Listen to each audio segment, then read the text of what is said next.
আমাদের কিছু আলেম যারা সমাজের প্রথম শ্রেণীর আলেম বলে গণ্য, তাদেরকেও বলেছেন যে জুলাই সনদে বিসমিল্লাহ নাই, কাজে এটা সমর্থন করা যাবে না।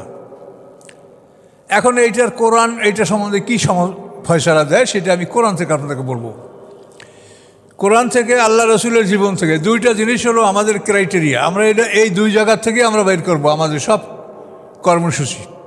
যেহেতু আল্লাহ রসুল সম্পর্কে কোরআনে আল্লাহ বলেছেন লাকাদ কানা লাকুম ফি রাসূলিল্লাহি উসওয়াতুন হাসানা, যে তোমাদের জন্য উত্তম আদর্শ রয়েছে রাসূলের জীবনের মধ্যে। এখন দেখেন, হুদায়বিয়ার সন্ধি স্বাক্ষরিত হবে, দুই পক্ষের অনেক কথাবার্তা, আপনারা সূরা ফাতিহার আগে তাফসীর শুনেছেন।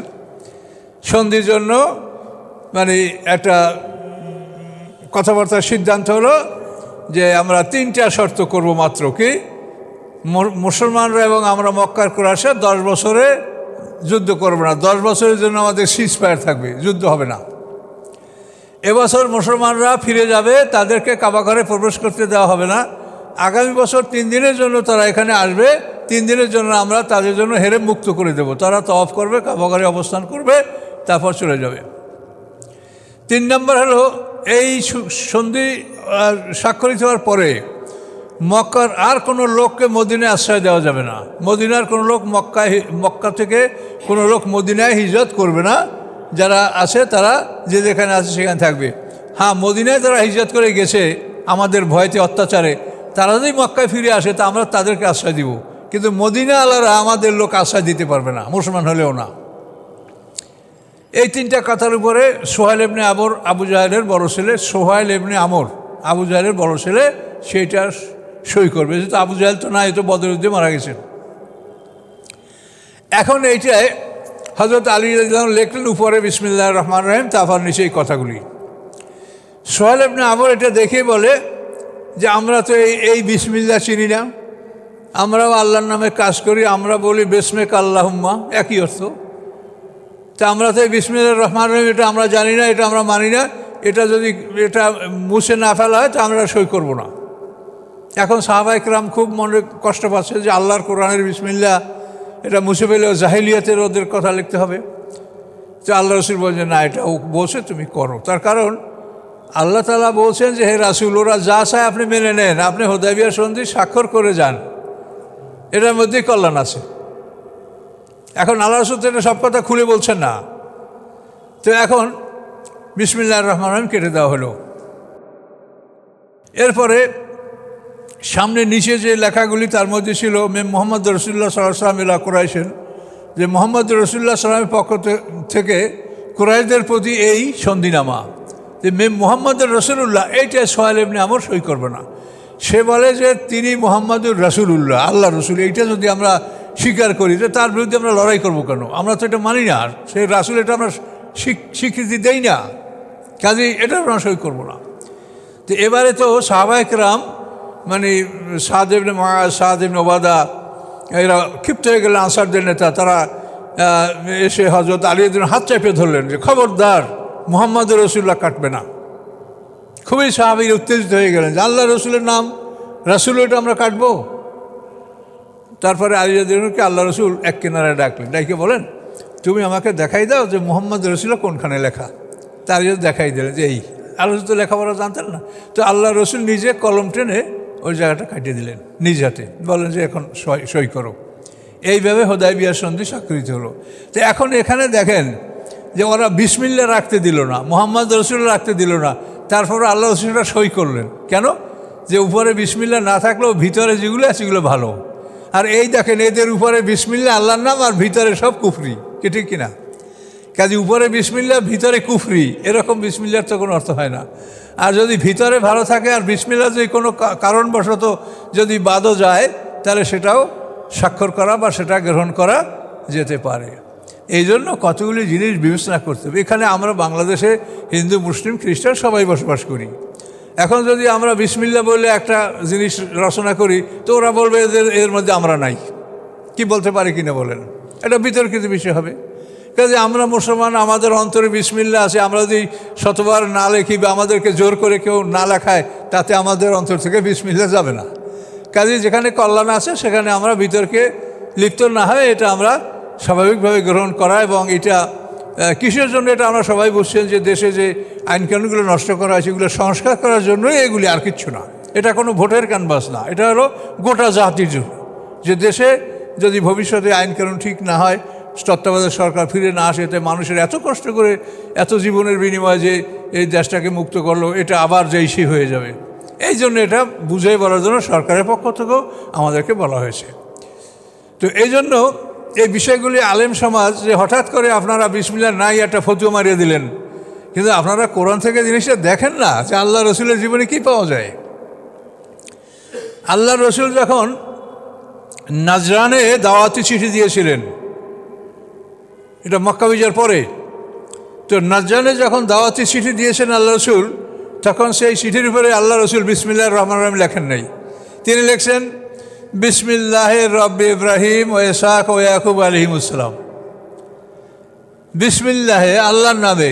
কোন আল্লাহ?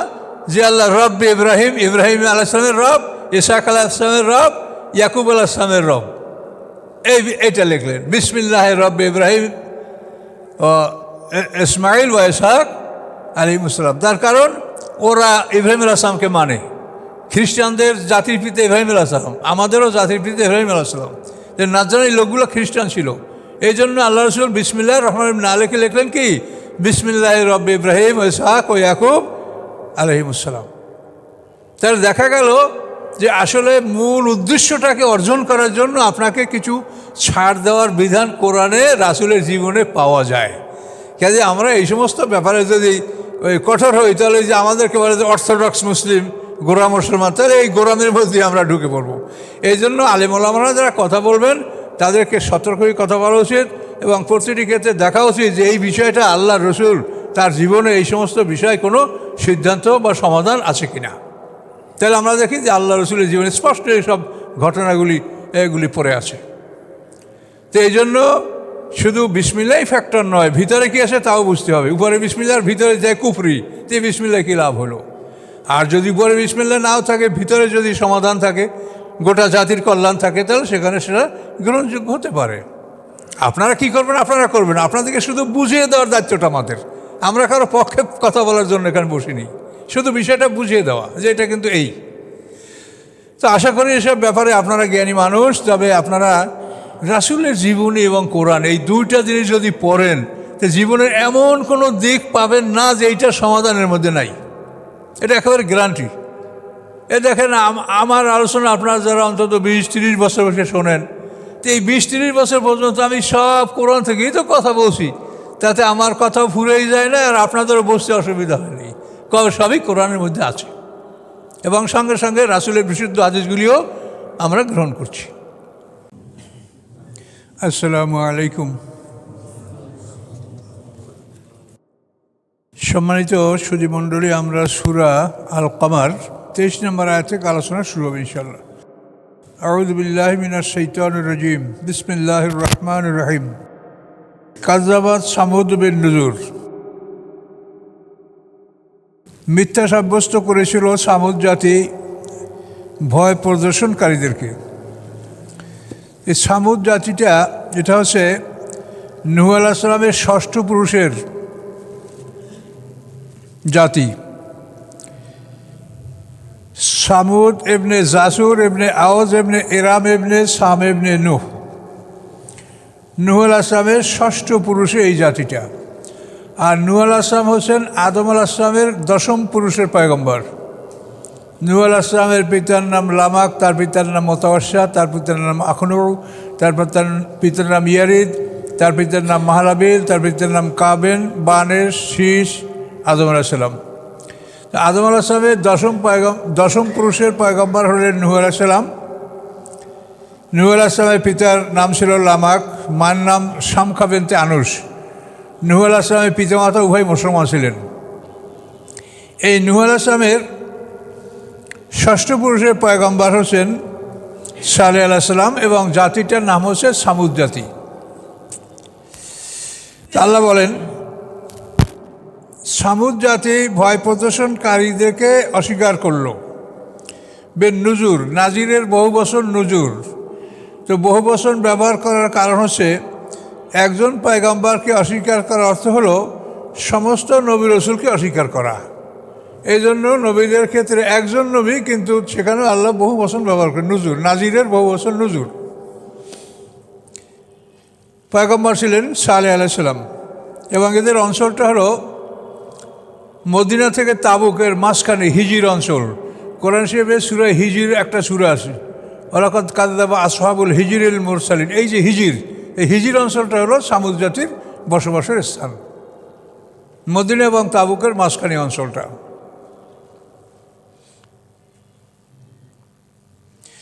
ফকালু, সামুদ জাতি বলল, বাশারাম মিন্না ওয়াহিদান নাত্তাবিউহু, আমাদের মধ্যকার একজন মানুষ, আমরা তার অনুকরণ করব। শুধু আমাদের মধ্যখানের, আমরা যেরকম আমাদের মাঝখানের, আমাদের সমাজের একটা মানুষ, আমরা তাকে অনুসরণ করব। ইন্নাল্লাফি দালালিন মাসহুর, যদি করি নিশ্চয়ই আমরা তখন একটা ভ্রষ্ট পথে, ভুল পথে এবং পাগলামির মধ্যে পতিত হব। এটা একটা ভুল পথ এবং পাগলামি। আমাদের মাঝখানে একটা লোক, তাকে আমরা নবী মানব, নবী আসমান থেকে আসবে, ফেরেশতা আসবে, না অন্য কিছু হবে, এ হলো তাদের ডিমান্ড। সমস্ত কাফেররা এই কথাই বলে আসছে। আর আমাদের সমাজে একদল লোক মনে করে যে নবী রসুল হবে নূরের তৈরি বা ফেরেশতা বা অন্য কিছু, এই মানব তৈরি কি রসুল হতে পারে? এরা হলো ওই পিছনের ওই দলের বন্ধু। আর আল্লাহ বলেন, তোমাদের মাঝে তোমাদের মাতৃভাষায় তোমাদের পরিচিত লোককে আমি নবী হিসেবে পাঠাচ্ছি, যাতে কোনো কথা বুঝতে তোমাদের অসুবিধা না হয়। তুমি যে লোকটাকে জানো, শোনো, চেনো, ছোটোবেলাতে দেখেছো যে মিথ্যা কথা কোনোদিন বলে নাই, সেই লোকটা তোমাদেরকে এখন বলছে, যাতে তোমরা নিশ্চিত হতে পারো যে ওনার এই কথাগুলি সত্য।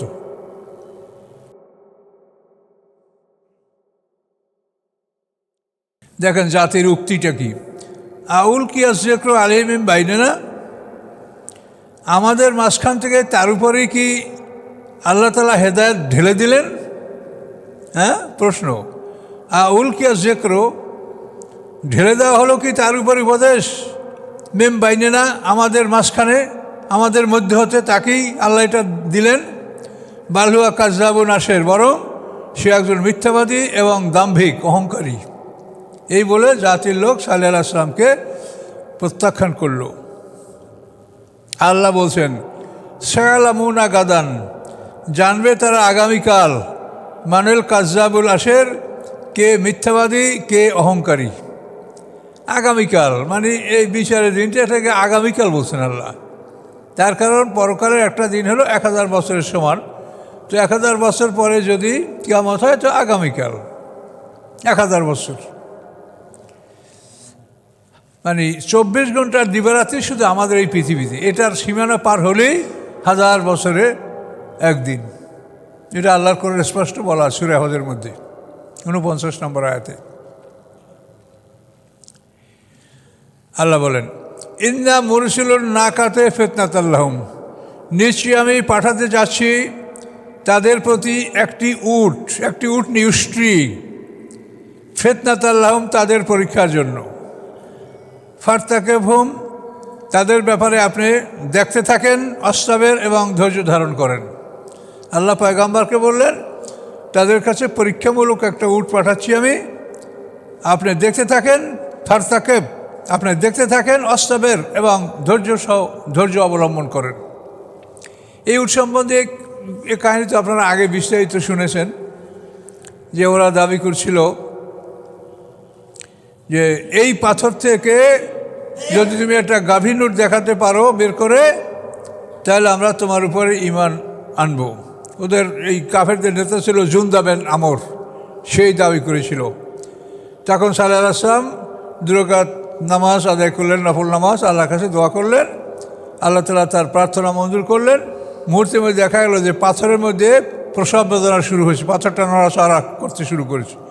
এবার পাথর ফেটে একটা গাভীর উট বের হয়ে আসলো, এত বড় যে তার এক পাদের থেকে অন্য পাদের দূরত্ব ছিল 80 গজ, এবং সেই একটা উটের দুধে গোটা সামুদ জাতি তৃপ্তি সহকারে দুধ পান করতে পারত।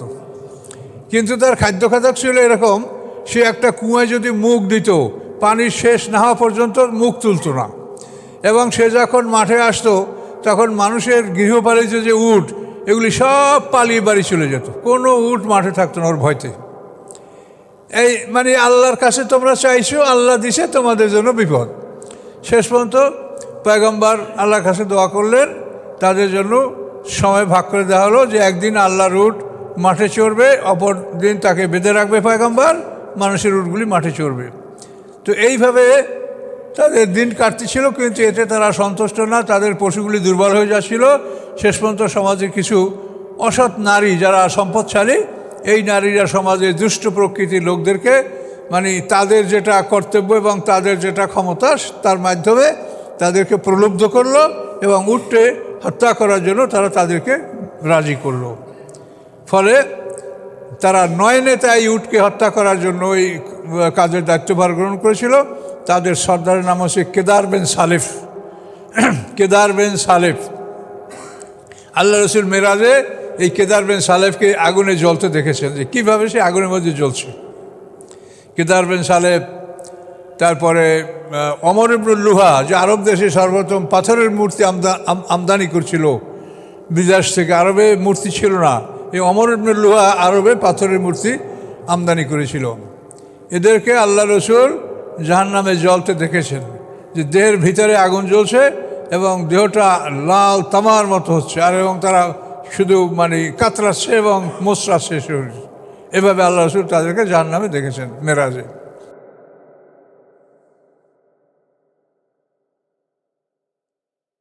অন্নাব্বিহুম, এবং আপনি তাদেরকে জানিয়ে দেন, আন্নাল মা কিসমাতুম বাইনাহুম, নিশ্চয়ই পানি তাদের মধ্যে বন্টনকৃত, পানি তাদের মধ্যে ভাগ করে দেওয়া হলো, একদিন আল্লাহর উঠে খাবে আর একদিন তোমাদের উঠে খাবে। কুল্লু শিরবে মুহতাদের, প্রত্যেকেই যেন তাদের পানের স্থানে হাজির হয়, প্রত্যেকেই যেন তাদের পান করার নির্ধারিত স্থানে নির্ধারিত দিনে যেন উপস্থিত হয়, এর আগে পরে হলে হবে না। এরপরে কি হলো, ফানা দাও, অতঃপর তারা ডাকলো সাহেবাহম, তাদের সাথীকে, এই দুষ্ট সাথীকে তারা ডাকলো। ফাতাআতা, সে আক্রমণ করলো, আকারা, এবং উটের পা কেটে দিল।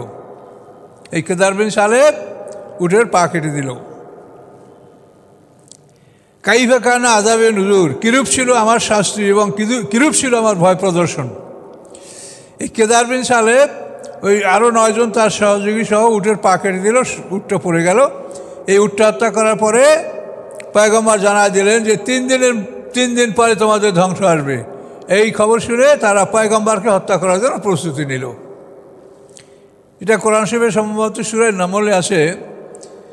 আল্লাহ বলেন, ওয়াকানা ফিল মাদিনাতে তিসআতু রাহাতে ইউফসিদুনা ফিল আরদি ওয়া লা ইউসলিহুন। ওই শহরে 9 জন নেতা ছিল, তারা ফাসাদ করে বেড়াতো, তারা কোনো ভালো কাজ করতো না, শহরে অশান্তি সৃষ্টি করে বেড়াতো। এই 9 নেতা একমত হলো যে পয়গম্বরের উটটাকে হত্যা করবে। এই উটকে হত্যা করার জন্য তারা কি নিজেরা আপোষে কসম করলো, কলু তাকাসামু বিল্লাহ, তারা বলল যে পরস্পর আল্লাহর নামে কসম করে নাও।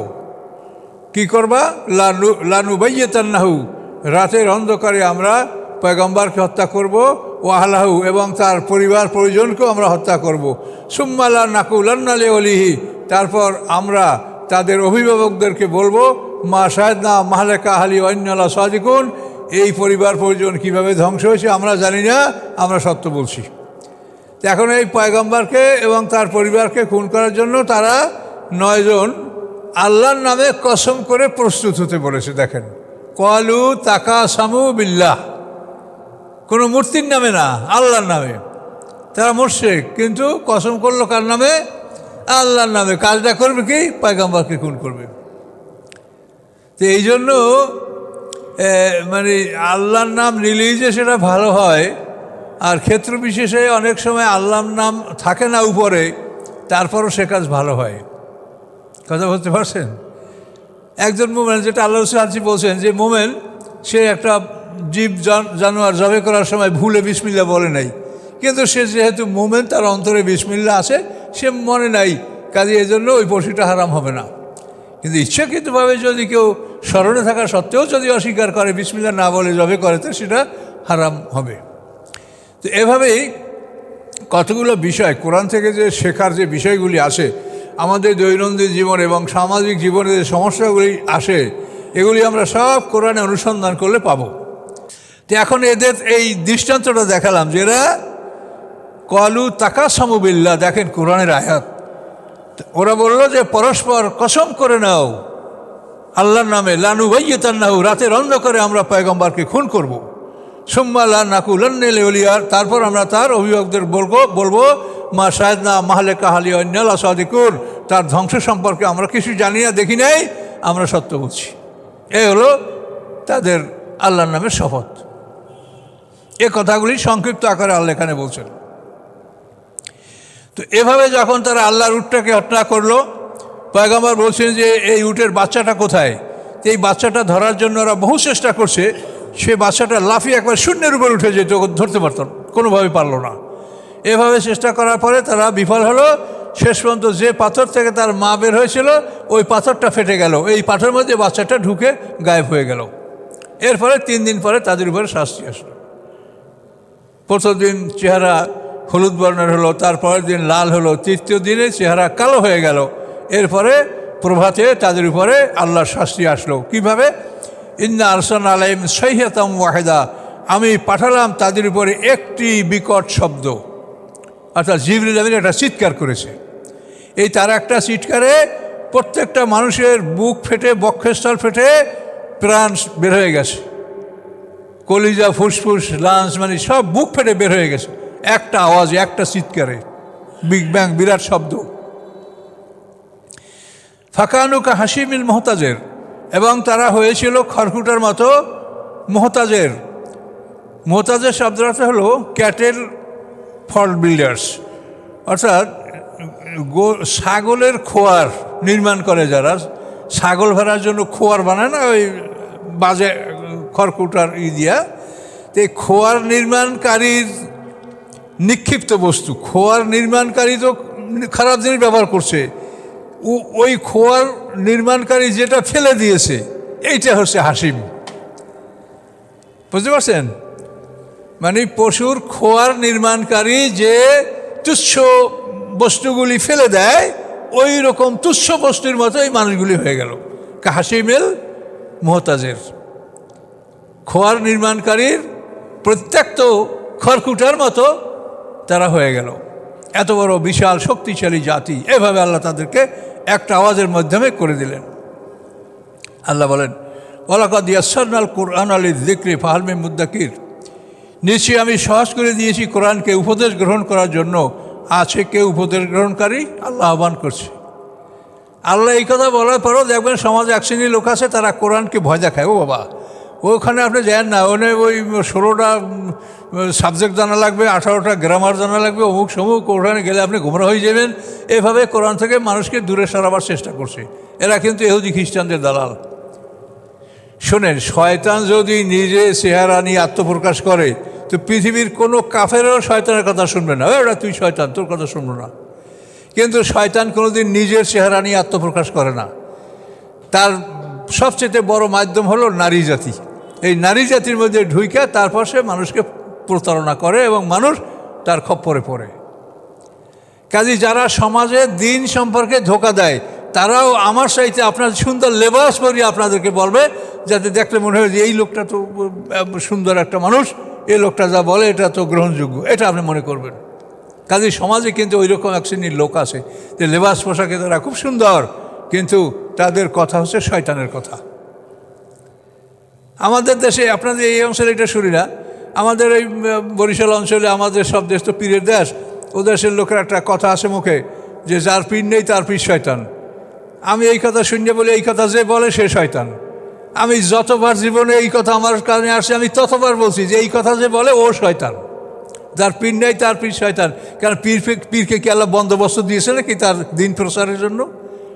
না, ভেস্ট তার জিম্মেদারিতে দিয়েছে যে তুমি এই ভেস্ট তোমার মুরিদকে বন্টন করিও।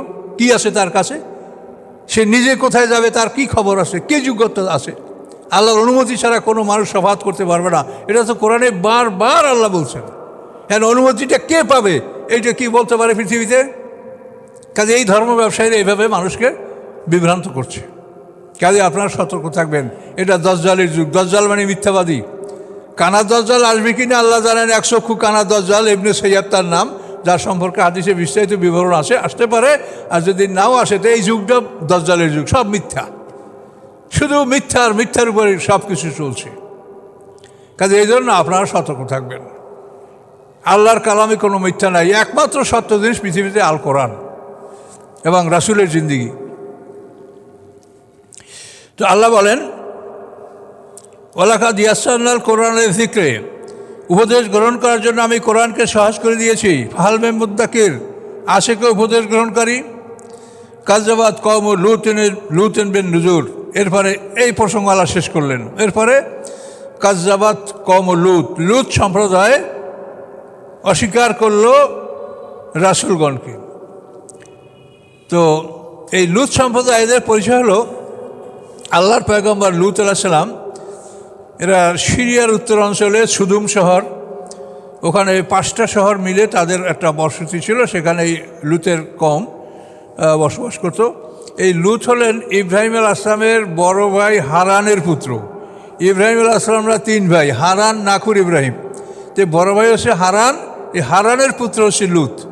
এবং ইব্রাহিম আলাইহিস সালাম মানে ইরাক থেকে নমরুদের ধ্বংসের পরে যখন উনি ওই ইরাক পরিত্যাগ করে উনি সিরিয়ায় হারান শহরে হিজরত করেন এবং ওখান থেকে তিনি হেবরান শহরে হিজরত করেন এবং সেখানে তিনি আল খলিল শহরে বসবাস করেন।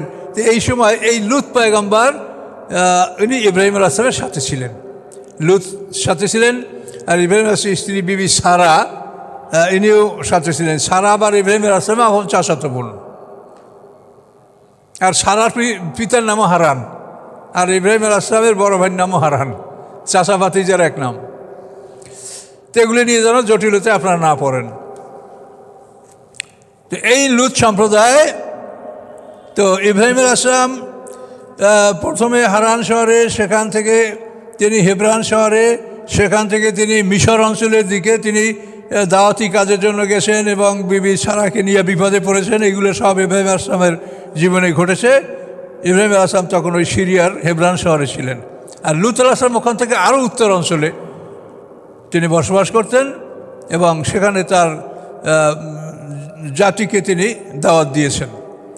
এখানে আল্লাহ বলছেন যে কাযযাবাত কওমু লুতিন বিন নুজুর, মিথ্যা সাব্যস্ত করল লুত সম্প্রদায় তাদের ভয় প্রদর্শনকারীকে। ইন্না আরসালনা আলাইহিম হাসিবা, নিশ্চয়ই আমি পাঠিয়েছিলাম তাদের উপরে প্রস্তরখণ্ড, হাসেবানি পাথরের টুকরা, আমি তাদের উপরে পাথরের টুকরা বর্ষণ করেছিলাম।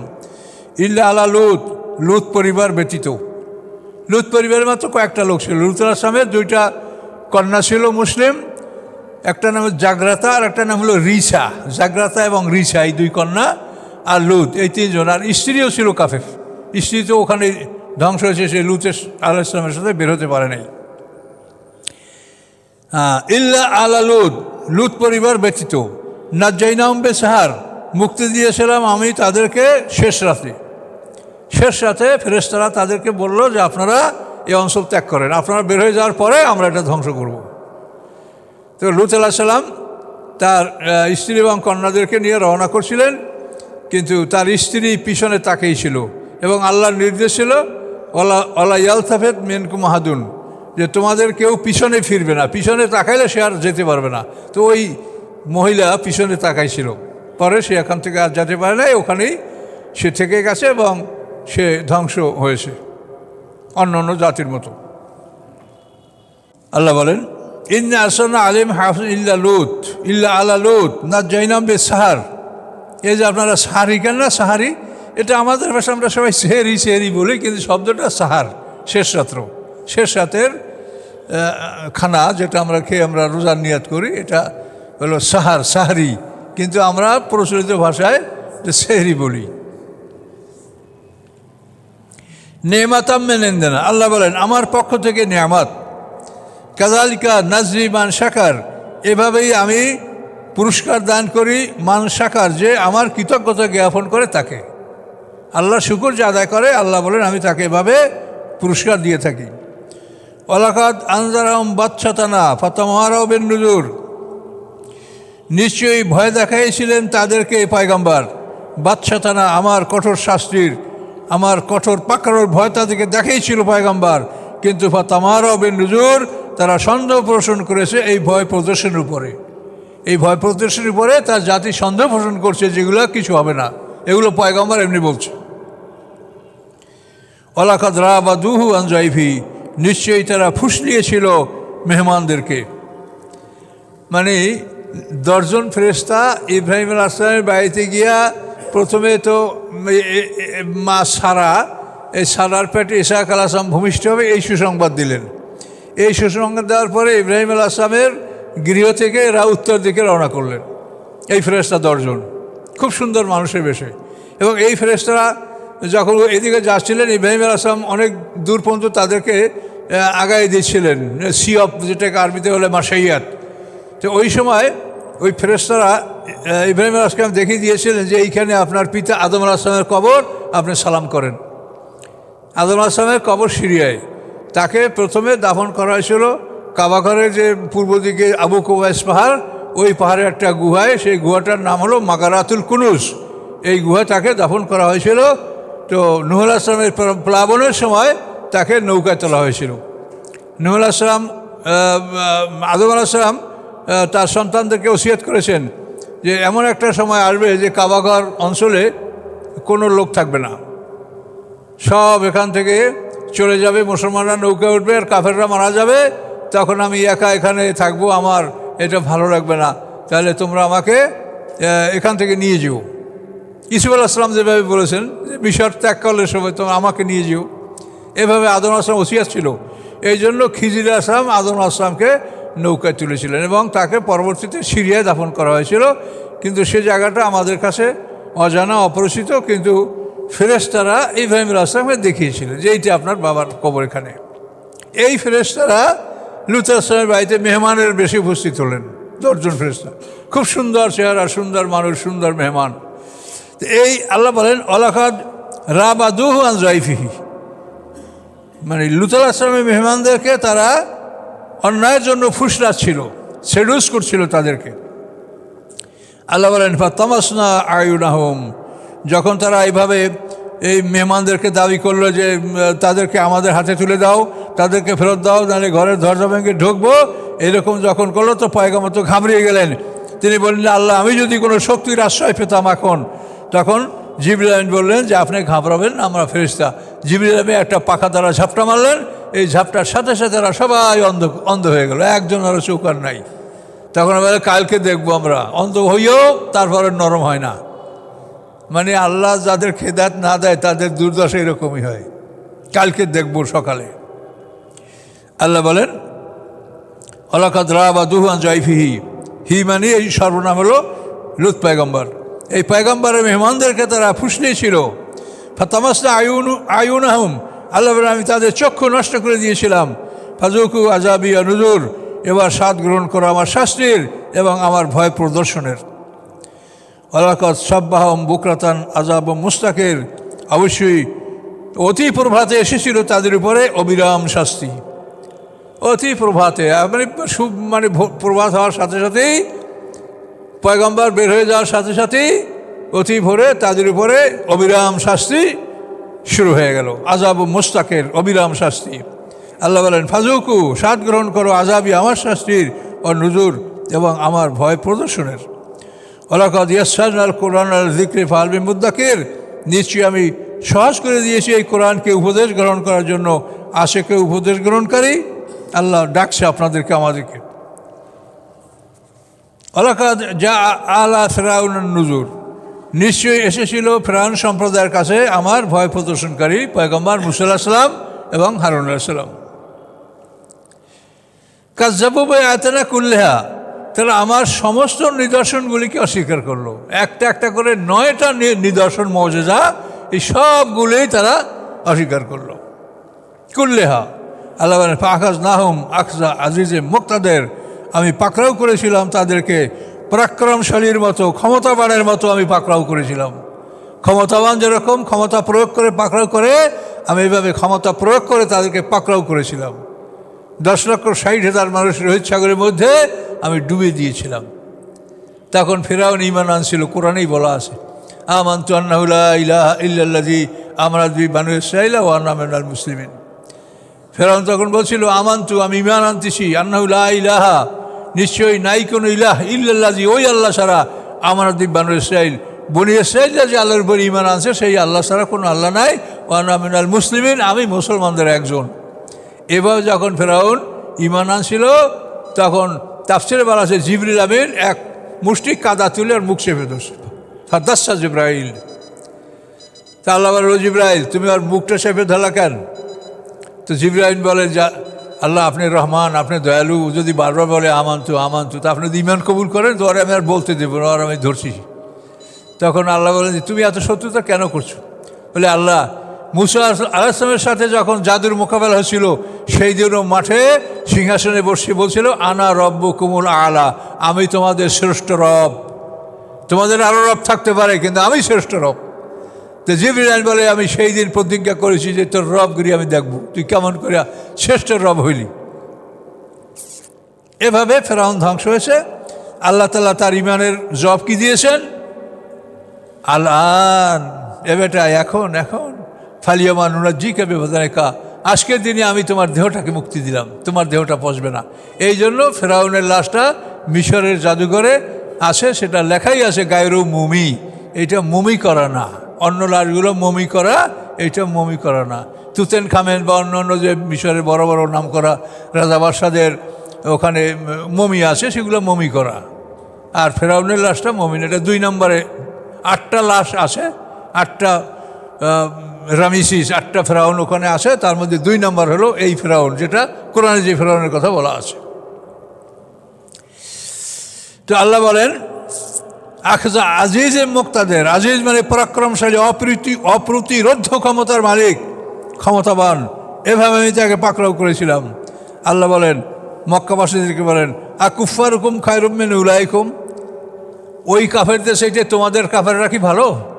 তো ওই কাফেরদেরকে আমি শাস্তি দিয়েছি আর তোমাদেরকে ছেড়ে দেবো আমি? আল্লাহ জিজ্ঞাসা করেন যে ওই কাফেরদের সেইটা তোমাদের কাফেররা কি ভালো?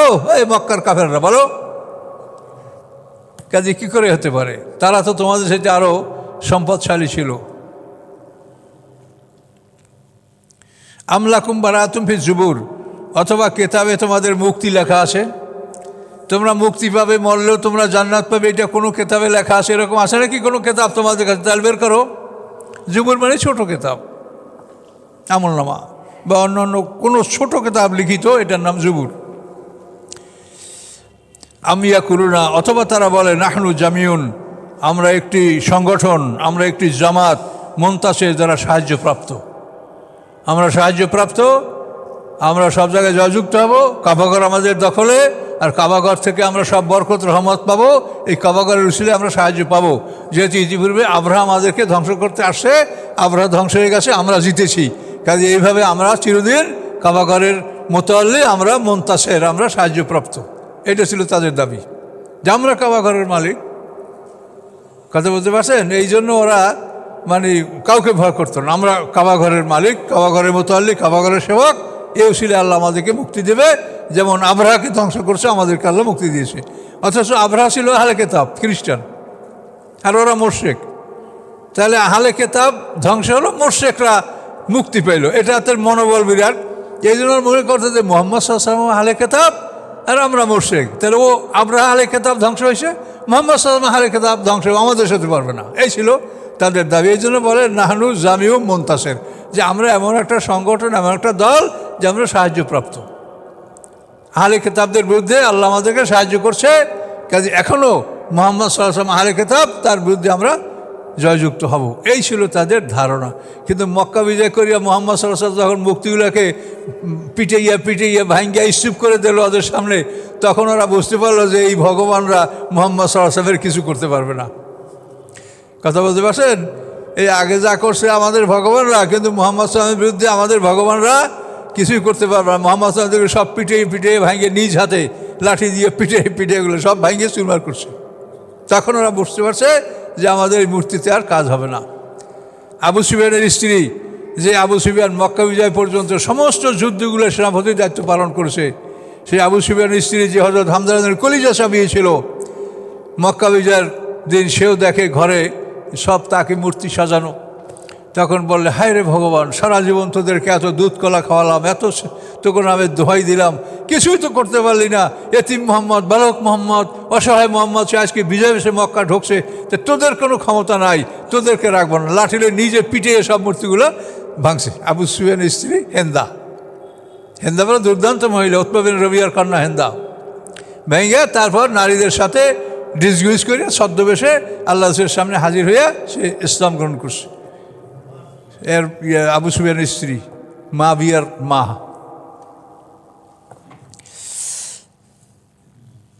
নাহানু জামিউম মুনতাসির, এই দাবিটা ছিল তাদের এই প্রকৃতিতে, যে আমরা আহলে কিতাবদেরকে পরাজিত করেছি, মানে আমাদের যুদ্ধই লাগে নাই, আল্লাহ পরাজিত করে দিচ্ছে, তাহলে এদের সাথে আমরা জিতবো না, আউযুবিল্লাহ।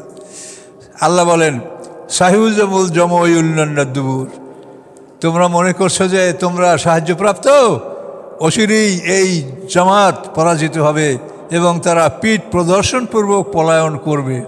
তো বদরের যুদ্ধের দিন যখন আল্লাহ রসুল তার জন্য যে আরিশ নির্মাণ করা হয়েছিল, সেখান থেকে আল্লাহ রসুল লৌহবর্ম পরে লাফাতে লাফাতে যুদ্ধের ময়দানে আসতেছিলেন এবং এই আয়াতটা পড়তেছিলেন, সাহিউজ্জামুল জমউল্লান্নাদুবুর, যে এই জামাতকে আল্লাহ তাআলা পরাজিত করবেন এবং পিঠ দেখিয়ে তারা পলায়ন করবে। ওমর ফারুক সহ অন্যান্য সাহাবায়ে কেরামরা বলেন যে আমরা সেই দিন এই আয়াতের বুঝতে পারছি যে এই আয়াতের অর্থটা কী, যে আল্লাহ রসুল লৌহবর্ম পরে বীরের মতো যুদ্ধের মাঠে লাফাতে লাফাতে আসেন এবং বলছেন এই জামাত পরাজিত হবে এবং পিঠ প্রদর্শনপূর্বক তারা পালাবে। এই আয়াত সাহিউজ্জামুল জমউল্লান্নাদুবুর, এটা আপনারাও কাফেরের বিরুদ্ধে ব্যবহার করতে পারেন। আপনাদের শত্রুর বিরুদ্ধে, যে অন্যায় নিশ্চিত শত্রু, যে তার বিরুদ্ধে আয়াত ব্যবহার করা যেতে পারে। আল্লাহ সাআত মাওয়াইদুহুম, তাদের প্রকৃত প্রতিশ্রুতি হচ্ছে কিয়ামত। কিয়ামত হলো প্রকৃত শাস্তি দিন, এটা তো দুনিয়ার শৃঙ্খলা বজায় জন্য একটা আইন রাখা হয়েছে। অসাত আধা, এবং এই কিয়ামত অতি বিরক্তিকর ও আমার এবং অতি তিক্ত, এটা তাদের কাছে অতি বিরক্তিকর এবং অতি তিক্ত মনে হবে। ইন্নাল মুজরিমিনা ফি দালালিন ওয়া সুর, নিশ্চয়ই যারা অপরাধী তারা ভ্রান্ত পথে আসে এবং তারা পাগলামির মধ্যে আসে, তারা দেওয়ানা, পাগল। ইয়াউমা ইউসহাবুনা ফিন্নার, সেদিন তাদেরকে আবদ্ধ করা হবে শিকলের দ্বারা, ফিন্নার, আগুনের মধ্যে শিকলে তাদেরকে আবদ্ধ করা হবে। আল্লাহ উজুহিম, মুখমণ্ডলে ভর করে, উল্টোভাবে পা দুইটি উপরে রেখে নিচে মাথা দিয়ে এবার উল্টোভাবে শিকলে আবদ্ধ করে জাহান্নামে ঝুলানো হবে তাদেরকে। কি শাস্তিটা বোঝেন। এবং বলা হবে যুকু মাসা সাকার, এই সাকার দোজকের স্বাদ গ্রহণ করো।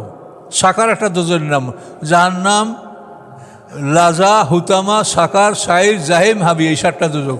তো এই সাকার একটা দোজকের নাম। আর সাকার মানে আপনি কমন, আপনি জাহান্নামও অর্থ করতে পারেন। তাদেরকে বলা হবে এই সাকারের স্বাদ গ্রহণ করো। আল্লাহ বলেন, ইন্না কুল্লা শাইইন খালাকনাহু বিকাদার, নিশ্চয়ই আমি প্রত্যেকটা জিনিসকে সৃষ্টি করেছি একটা নির্ধারিত পরিমাণে। তাই এই পরিমাণ যে নির্ধারণ, যেটা যার জন্য আসে, তোমাদের হায়াত, তোমাদের ধন সম্পদ, তোমাদের বেঁচে থাকার যে উপকরণ, প্রত্যেকটা জিনিসের পরিমাণ আছে। আল্লাহ বলেন প্রত্যেকটা জিনিস আমি একটা পরিমাণ মতো সৃষ্টি করেছি। আমা আমরুনা ইল্লা ওয়াহিদাতুন লামহিল বাসার, এবং নয় আমার আদর্শ কিয়ামত সম্পর্কে, বরং এটা যেন চোখের পলক দিতে যে সময় লাগে, এতটুকু সময়ের মধ্যে আমি সিংহা বাজাবার জন্য আদেশ করব। আর ইসরাফিল তো সিংহা মুখে নিয়ে দাঁড়াই আছে। আল্লাহ রসুলের জন্মের রাত্রি ইসরাফিল সিংহে মুখে নিয়ে রেডি, যে শেষ পয়গম্বর জন্মগ্রহণ করছে, এর সময়টা পার হইলে কিয়ামত হবে, কাজে আমি প্রস্তুত থাকি। চোখের পলকের মধ্যে আল্লাহ আদেশ দেবে, তো সিংহা যদি মুখে না থাকে, নিচে থাকে, তুলতে আমার সময় পার হবে, আমি আদেশ সঠিকভাবে পালন করতে পারবো না। এই জন্য সিংহা মুখে নিয়ে দাঁড়িয়ে আছে। তাদের তো আর খাদ্য নাই, পানাহারের প্রয়োজন নাই। আল্লাহ রসুল মেরাজে দেখেছেন ইসরাফিলকে, যে সিংহা মুখে নিয়ে দাঁড়িয়ে আছে। আল্লাহ তাকে সালাম দিয়েছেন, কিন্তু সালামের জবাব দিতে পারছিল না। 3 বার সালাম দেওয়ার পরে সালামের জবাব দিয়েছে এবং আল্লাহ রসুলের কাছে ক্ষমা চেয়েছে, যে ইয়া রাসূলুল্লাহ, আপনার জন্মের খবর শুনে আমি সিংহা মুখে নিয়ে দাঁড়িয়েছি, কিন্তু আমি যে সিংহাটা মুখ থেকে নামিয়ে সালামের জবাব দিব, এটা আল্লাহর কাছে আমার অনুমতি নিতে হয়েছে। আল্লাহর কাছে অনুমতি নিয়ে সিংহা থেকে মুখটা হটাইয়া আমি আপনার সালামের জবাব দিয়েছি, এই জন্য বিলম্ব হয়েছে, আপনি আমাকে ক্ষমা করে দেন। ওমা আমরুনা ইল্লা ওয়াহিদাতুন কালামিল বাশার ওয়ালাকাদ আহলাকনা আশিয়াআকুম, আল্লাহ বলে নিশ্চয়ই আমি ধ্বংস করেছি তোমাদের সমমানের, তোমাদের মানে সমপরিমাণ অপরাধী জাতিগুলিকে। শিয়া মানে দল, ওই যে শিয়া বলেন না, শিয়া এই শব্দটাই, শিয়া মানে দল, মানে তোমাদের দলগুলি ইতিপূর্বে যারা ছিল তোমাদের সমমানার আমি সেগুলিকে ধ্বংস করেছি। ফাহাল মুদ্দাকির, আছে কেউ উপদেশ গ্রহণকারী? এগুলি দেখে কেউ উপদেশ গ্রহণকারী আছে? সে যেন উপদেশ গ্রহণ করে। অকুল্লু সেন ফালুহু ফি জুবুর, এবং সব কিছু তারা যা করেছে ওটা জুবুরে আছে, লিখিত কিতাবে আছে। তারা কি করেছে সব লিখিত কিতাবে সংরক্ষিত আছে। অকুল্লু সগিরুমা কাবির মুস্তাতার, এবং প্রত্যেকটা ছোট বড় একেবারে লাইনে লাইনে সাজিয়ে লেখা আছে। প্রত্যেকটা ছোট বড় লাইনে লাইনে সাজিয়ে লেখা আছে, কোনোভাবেই কোনো কিছু বাদ যায় নাই, সব আপনি দেখবেন রেডি। আর আপনি বলবেন কি মালে হাজ আল কেতাবে, কী হলো এই আমলনামার, লা ইউগাদিরু সগীরাতান ওয়ালা কাবীরাতান ইল্লা আহসাহা, যে ছোট বড় কিছুই তো বাদ রাখে নাই, সবই তো এ আয়ত্ত করেছে। এটা আপনি বলবেন, আমরা বলবো। অকুল্লু সগীর কাবীরের মুস্তাতার, প্রত্যেকটি ছোট বড় সব কিছু লাইনে লাইনে লিপিবদ্ধ করা আছে। ইন্নাল মুত্তাকিনা ফি জান্নাতি ওয়া আনহার, নিশ্চয়ই যারা আল্লাহকে ভয় করেছে, যারা মন্দ থেকে দূরে রয়েছে, তারা থাকবে কোথায়? জান্নাতে, বাগানে, ওয়া নাহার, এবং ঝর্ণার মধ্যে। সেখানে বাগানও থাকবে, ঝর্ণাও থাকবে, এবং সেগুলি আপনার ইচ্ছা মতো প্রবাহিত হবে।